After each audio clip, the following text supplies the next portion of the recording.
అందరికీ నమస్కారం. Welcome to JBS media.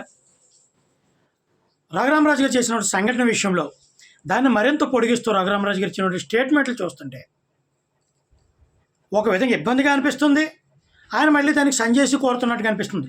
సంజాయిషి కోరుతూ దాంట్లో కూడా మళ్ళీ మనకి ఒక కౌంటర్ ఇస్తున్నట్టుగా ఆయన ఏ విధంగా మాట్లాడుతున్నాడో ఒకసారి చూద్దాం. ఏం మాట్లాడుతున్నాడు? ఏదో కొంతమంది నిన్నంతా రాద్ధాంతం చేస్తారు, నేను ఫ్లెక్సీ చింపేశానట. ఏం చేశారు సార్ అక్కడ?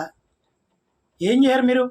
కర్ర లాగేస్తే పక్కన నుంచి కొంతమంది ఫ్లెక్సీ లాగేశారు. అది చింపేయడం అనరా?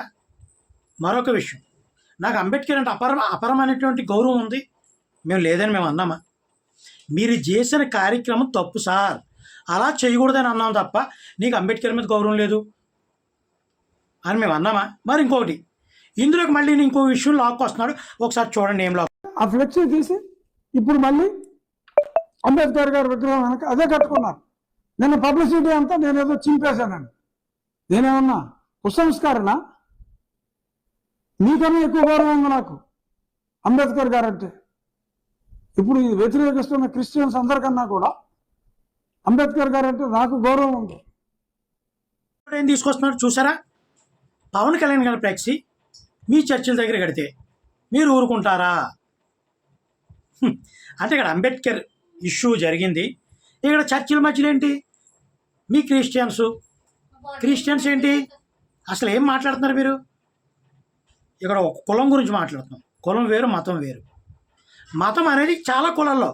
ఇప్పుడు మీ రాజుల్లో కూడా క్రిస్టియన్స్ ఉన్నారు, కమ్మల్లో ఉన్నారు, రెడ్డిల్లో ఉన్నారు, బీసీలో ఉన్నారు, ఎస్సీల్లో ఉన్నారు, అన్ని రకాల కులాల్లోనూ క్రిస్టియన్స్ ఉన్నారు. మతం వేరు. మీ చర్చి దగ్గర కడితే మీరు ఊరుకుంటారా?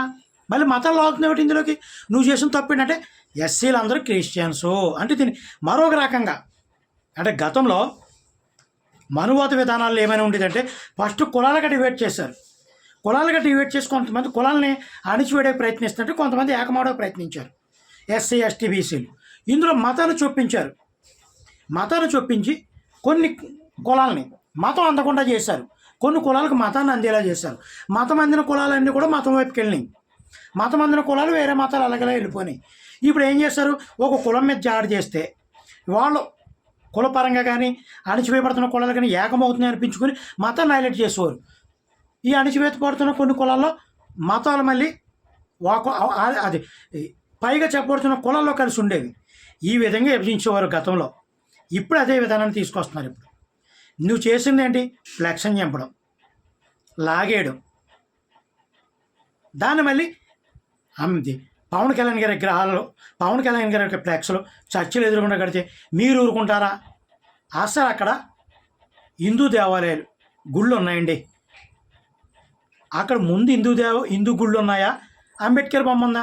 అంబేద్కర్ విగ్రహం కట్టిన సంవత్సరం తర్వాత వీళ్ళని అడిగి ఆ కాలువ పక్కన ఇక్కడ బాగుంది, ఇక్కడ చిన్న పొట్టు ఉంది, నాగేంద్రుడు విగ్రహం కట్టుకుంటామంటే వాళ్ళు ఇలా సామరస్యపూర్వకంగా కట్టుకోండి అనుకున్నారు.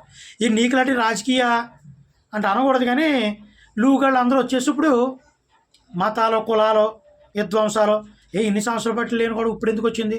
నిజంగా ఫ్లెక్స్ అడ్డుకట్టారు. మీరు అన్నట్టే తప్పు చేశారు. నువ్వు రాజ్యాంగం, సుప్రీంకోర్టులు ఏయో చెప్పుకోతున్నావు కదా కథలో. సుప్రీంకోర్టు గైడ్ లైన్స్ ప్రకారం మేమే ఉండాలా, మీరు ఉండక్కర్లొద్దా అని చెప్తున్నా కదా. ఒకసారి ఆ మాటలు కూడా విందాం. ఈ దేశంలో ఉన్న వ్యక్తి ఎవరైనా సుప్రీంకోర్టు ఇచ్చిన జడ్జిమెంట్ని గౌరవించాలి. అప్పీల్కి వెళ్ళాలి. లేకపోతే రోడ్ల మీద గొడవలు దేనికి? సుప్రీంకోర్టు తీర్పుకు వ్యతిరేకంగా రోడ్ల మీద గొడవ చేస్తారా?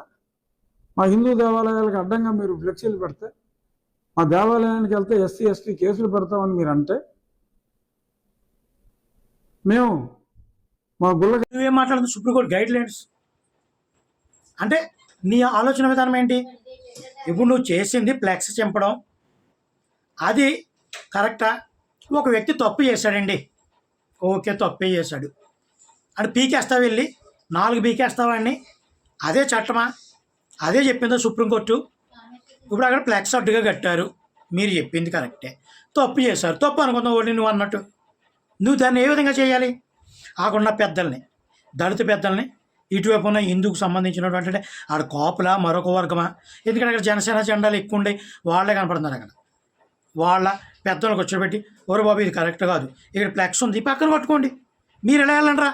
అని పెద్దరికంగా ఒక వ్యక్తిగా నువ్వు చేయాలి తప్ప నువ్వు వెళ్ళి ఫ్లెక్స్ని చింపేసి దీని కొంతమంది మళ్ళీ మీడియా వాళ్ళు ఆ శ్రీనివాస్ గుండుసూది మీడియా ఉంది అతను నేను ఏదో చాలా జెన్యున్గా చెప్తాను అన్నీ కరెక్టే అంటాడు అన్నాను అతను ఫోటో పెడుతున్నాను చూడండి అంటే అతను చెప్పిన ఏంటి అతను వీడియోలు కానీ మనమే పెడితే కాపీ రేట్కి వేస్తాడు అంటున్నాను అతను ఏమంటున్నాడు అతను రఘురామరాజు గారు చేసింది నాకేం తప్పు అనిపించలేదు అడ్డంగా ఉంది కాబట్టి పీకాడు అంటే అడ్డంగా ఉంటే పీకేస్తావా అదే చట్టమా అంటే నేను చాలా జెన్యున్ జర్నలిస్ట్ అంటారు కదా గుండుసు శ్రీనివాసరావు గారు అట్లా అది పీకేడు నీకు తప్పు అనిపించలేదా మళ్ళీ ఇంకోటి ఏమన్నాడంటే ఇతను ఒకసారి చూడండి చిన్న క్లిప్ పెడతాను చూడండి.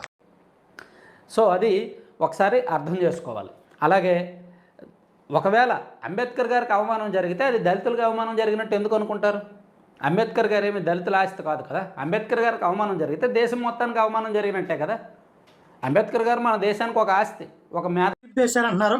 అంబేద్కర్ ఒక్కడు ఇతని వీళ్ళకైనా దళితులకైనా అంబేద్కర్ అతను దేశ నాయకుడు, దేశంలో అందరికీ అంబేద్కర్ నాయకుడే అని అంటున్నాడు ఇతను శ్రీనివాస్. ఇతను బీసీ, నువ్వు బీసీవి. బీసీలకి దళితుల కంటే ఎక్కువ రిజర్వేషన్, ఎందుకంటే జనాభా ప్రాతిపదిక ప్రకారం అంబేద్కర్ గారు మీకు ఎక్కువ మేలు చేశారు.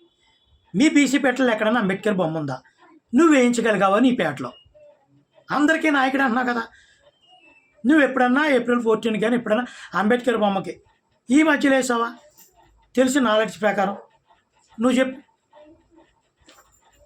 అంబేద్కర్ అందరి నాయకుడు, వీళ్ళ నాయకుడు కదా అన్నావు కదా. అంబేద్కర్కి ఎక్కడైనా అవమానం జరిగితే నువ్వు కానీ నీకు సంబంధించిన వ్యక్తులు కానీ లేదా ఇతర కులాల కానీ ఎవరైనా ప్రశ్నించడం నువ్వు విన్నావా? అతి త్యాగంలో ఒకళ్ళు ఇద్దరు మంచి భావం కలిగిన వాళ్ళు తప్ప దాని గురించి దళితులే స్పందిస్తుంటారు. అంటే ఈ దేశంలో అంబేద్కర్ని దళిత నాయకుడి కింద చేసేశారు కాబట్టి అలా అందరూ స్పందించుంటే దళితులే ముందుకు రారు కదా. ఏం మాట్లాడుతున్నారు గుండుసూది శ్రీనివాస్ గారు మీరు? ఓకే, అతను వదిలేద్దాం. ఇప్పుడు మన రఘురామరాజు గారి దగ్గరికి వద్దాం. మీకెంత హక్కు ఉందో మాకు అంత ఎక్కువ ఉంది. మీ చర్చలు చూడు, ఈ చర్చలు గొడవేటి? నువ్వు అంబేద్కర్ ఫ్లెక్స్ చింపేసినందుకు కదరా బాబు గొడవ అని మేమంటే నువ్వు చర్చలు వాడుతున్నావు మధ్యలోకి. అసలు అర్థం ఉందా నువ్వు మాట్లాడే మాటలకి? మళ్ళీ ఇందులో చర్చను తీసుకొచ్చి మీకెంత హక్కు ఉందో మాకు, మా హిందూ దేవుడిని పూజించుకుంటేనే ఎవరన్నారు? నాకు అర్థం కాదు. హిందూ దేవుని పూజించేవాళ్ళు దళితుల్లో కూడా ఉన్నారు కదా. హిందూ దేవుని పూజించేవాళ్ళు క్రిస్టియన్స్ మిగతా కులాల్లో కూడా ఉన్నారు కదా క్రిస్టియన్స్. నువ్వు మళ్ళీ చర్చల్లో ఆగుతున్నావు ఇందులోకి. నువ్వు చేసింది అంబేద్కర్ ఫ్లాగ్స్ని. నీకు ఓ విషయం చెప్తున్నావు, మా పురాణాల ప్రకారం మా సాంప్రదాయాల ప్రకారం మాకు కొన్ని విధానాలు ఉంటాయంటున్నావు. మా అంబేద్కర్ వాదులుగా అంబేద్కర్ విధానాల ప్రకారం మా అంబేద్కర్ ఫ్లెక్స్లు కానీ మా అంబేద్కర్ ఫోటోలు కానీ అవమానం జరిగిన, విగ్రహాలకు అవమానం జరిగిన, ఫోటోలకు అవమానం జరిగిన, ఆయన పేరుకి అవమానం జరిగిన మాకు అన్ని విధానాలు ఉంటాయి. వాటిని నువ్వు గౌరవించు. నువ్వు చట్టం అన్న చట్టం ప్రకారం అయితే నువ్వు అక్కడ ఒక రెవెన్యూ డిపార్ట్మెంట్ని కానీ లేకపోతే ఒక పోలీస్ డిపార్ట్మెంట్ని కానీ పిలిపించి ఓరు బాబు ఇక్కడ ఫ్లెక్స్ అట్టుకుంది, ఇక్కడ ఇవి గొడవలు జరుగుతాయి, వీటిని సామరస్యపూర్వకంగా తీయించేయండి చట్టం ప్రకారం అని నువ్వు చెప్పాలి తప్ప నువ్వు వెళ్ళి ఆగేయడం ఏంటి? అది చట్టమా? ఏ విధంగా నువ్వు సమర్థించుకున్నావు నీ యొక్క వాక్యాల్ని? దీన్ని మళ్ళీ కుల విషయాన్ని మతాల్లోకి చూపిస్తున్నావు ఎందుకని? నాకు అంబేద్కర్ అంటే అభిమానం, ఓకే మేము ఒప్పుకుంటాం, నీకు అభిమానమే. అభిమానం వచ్చినోడు అయితే ఏం చేయాలి? అక్కడికి వచ్చి దళిత పెద్దలను పిలిచి నేను చెప్పాను కదా ఇందాక చెయ్యాలి కదా, లేకపోతే పోలీసులను పిలిపించి చెప్పించాలి కదా. నువ్వేం చేసావు? మళ్ళీ ఏ యొక్క స్క్రీన్లు పెడతాం స్క్రీన్లు కాబట్టి పెద్ద పెద్ద ప్రాజెక్టుల మీద ఎక్స్ప్లెయిన్ చేస్తాం నువ్వు చేసిన తప్పుని. నువ్వు తప్పు చేయలేదా? నువ్వు తప్పు చేసి సమర్థించుకుంటున్నావు. లాస్ట్లో ఏమన్నావు? మీ జోలు మీద మా జోలు మీరు తేకుండా. ఏంటి నువ్వు వర్గాల కులాల కింద ఎడగొడుతున్నావు? నువ్వు ఎవడవే? ఎమ్మెల్యేవి. ఎమ్మెల్యే నీకు అందరూ కావాలి కదా, అందరూ నా వాళ్ళు అనుకోవాలి కదా. మీ వాళ్ళు మా వాళ్ళు హిందువులు క్రిస్టియన్స్ ఏంటి గొడవ అసలు నువ్వు మాట్లాడే విధానం కరెక్ట్గా ఉందా? చెప్పేది ఒకటే, నువ్వు అక్కడికి వెళ్ళి ఫ్లాక్స్ చంపడం, కర్రలాగడం తప్పు. నిజంగా అక్కడ గుడికి హిందూ దేవాలయానికి అడ్డుగా ఫ్లాక్స్ కడితే దాన్ని సామరస్యపూర్వకంగా మాట్లాడి పెద్దగా నువ్వు వెళ్ళావు కాబట్టి అప్పటికి వినకపోతే నీ చేతులు అధికారం ఉంది. పిలువు, నాయకులు అధికారులను పిలువు, తీయించు, చెప్పించి, తీయకపోతే కేసులు పెట్టించు. మళ్ళీ అక్కడ ఎవరో కూర్చున్నారు అన్నారు, అక్కడ హిందూ అతను కాశీతోడు, అతను ఏదో కులానికి పద్మశ్వర్ ఏదో కులానికి చెందిన అతనట, హిందూ కాశీతోడు. ఓ పక్కన ఎస్సీ అతను. వీళ్ళిద్దరిని చూపించేసి ఇక్కడ క్రిస్టియన్స్ వెళ్ళి ఉమ్ములు చేస్తున్నారు. ఏం లేనిపోని ప్రజల మధ్య వైషమ్యాలు క్రియేట్ చేయొద్దండి రఘురామరాజు గారు. మీరంటే మాకు ఒక గౌరవం ఉంది. ఆ గౌరవం మీరు నిలబెట్టుకోండి. మీకు అంబేద్కర్ అంటే ఎంత గౌరవం ఉందో ఉంటుంది. ఎందుకంటే అంబేద్కర్ దేశ నాయకుడు, అందరికీ మంచి చేశాడు.